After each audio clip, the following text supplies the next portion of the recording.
Flight controllers here looking very carefully at the situation. Obviously a major malfunction.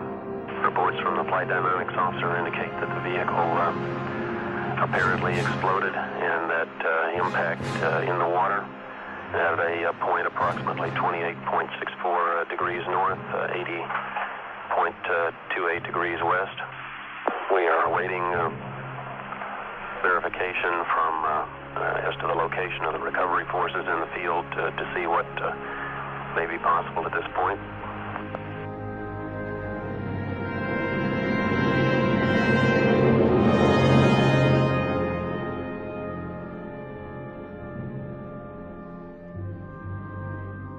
Last year, I published a video debunking the completely disrespectful claim that the Challenger crew are still alive and even still living under the same names. Since then, the comments of that video have become a dumping ground for flat earth idiots and space travel deniers to smear their idiotic claims and excuses. Most of these comments demonstrate that they are incapable of rational thought or even common sense, to say nothing of the fact that they probably didn't even bother to watch the video. Not to mention these ratings. Look at that. The fact that this perfectly sound rebuttal has more dislikes than likes leaves me with no hope for humanity. But, to hammer the point home, here are some additional pieces of information for anyone out there with rational thought to consider. Firstly, as stated previously, the doppelgangers for McNair and Ellison Onizuka are in fact their respective own brothers. Not only are there photos of the brothers together, long predating the Challenger disaster, we have stock footage of the public memorial service that was broadcast on national television. Both brothers are clearly present among the attendees. Furthermore, it's worth noting that McNair and Onizuka are not the only astronauts with siblings. For example, this is Lowell Grissom, brother of astronaut Gus Grissom, who died in the Apollo 1 fire.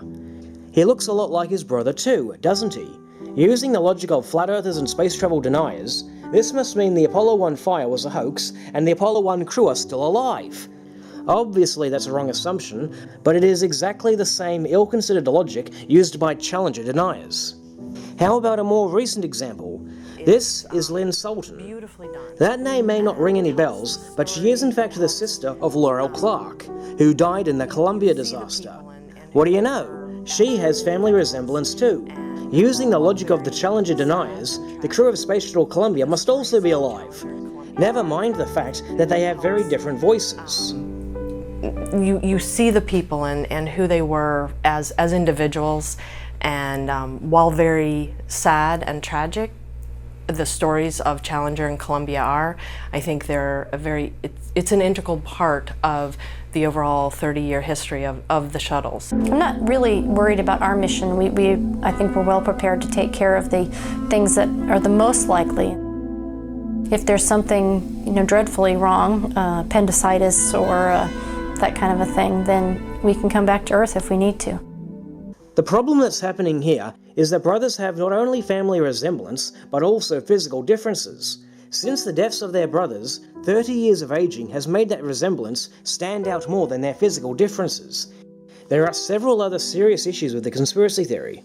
Previously, I pointed out how there is no physical resemblance between the women who died on Challenger and their so-called doppelgangers, that Dick Scobie's doppelganger is 12 years too young to be the astronaut, that Scobie and Smith have significant physical differences that distinguish them from the astronauts, and their family, career, and educational backgrounds are simply incompatible with the astronauts. One of the most embarrassingly stupid attempts to save face that I've heard is the claim that these doppelgangers' educational backgrounds are an elaborate cover story. This is clutching at straws and can be debunked by using common sense. Think about it. If one of their backstories was faked, how could they get a career in the other field?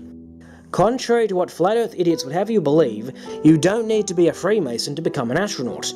The criteria that NASA uses to select astronauts is available for anyone to read on their website. It reads as follows.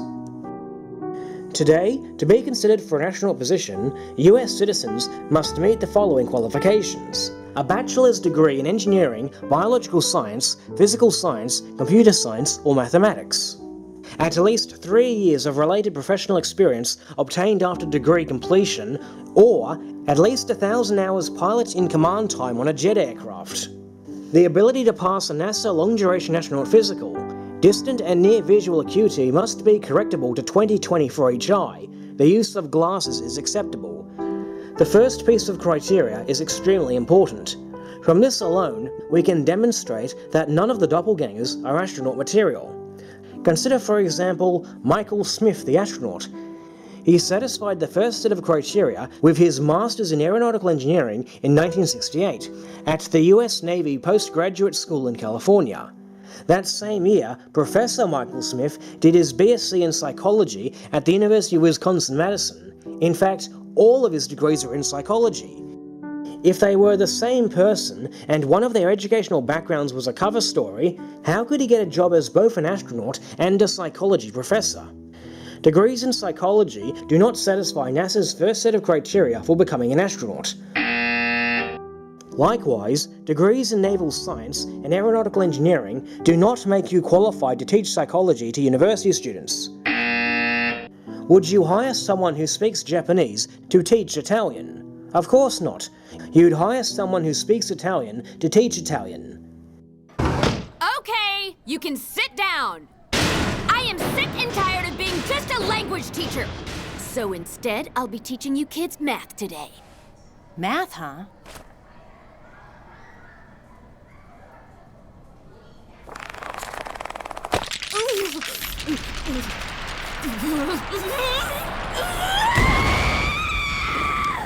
We're doing PE. Everyone, get outside. The fact that one Michael Smith worked as an astronaut and the other currently works as a psychology professor demonstrates that they must have indeed earned their respective degrees. So how can we prove that Professor Smith was indeed a psychology professor at the time of the Challenger disaster? Well, his current profile on the University of Wisconsin-Madison's website only lists his publications dating back to the year 2000. It also lists a lab website link, but it's dead. However, a capture exists on the Wayback Machine, dated January 17, 2006.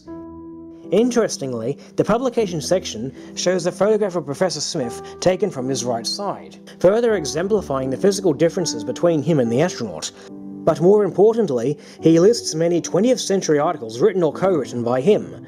The oldest listed was published in 1971, 15 years before the Challenger disaster. His profile also lists 5 articles from him from 1986, one of them, titled Behavioral Technology for Reducing Occupational Exposure to Styrene, was published in the spring 1986 Journal of Applied Behavioral Analysis. It was co-authored by Professor Michael Smith, and it clearly states that he works for the Department of Industrial Engineering at the University of Wisconsin-Madison. What's that, I hear you cry? If he works for the Department of Industrial Engineering, he must be an engineer, and therefore astronaut material. Not exactly.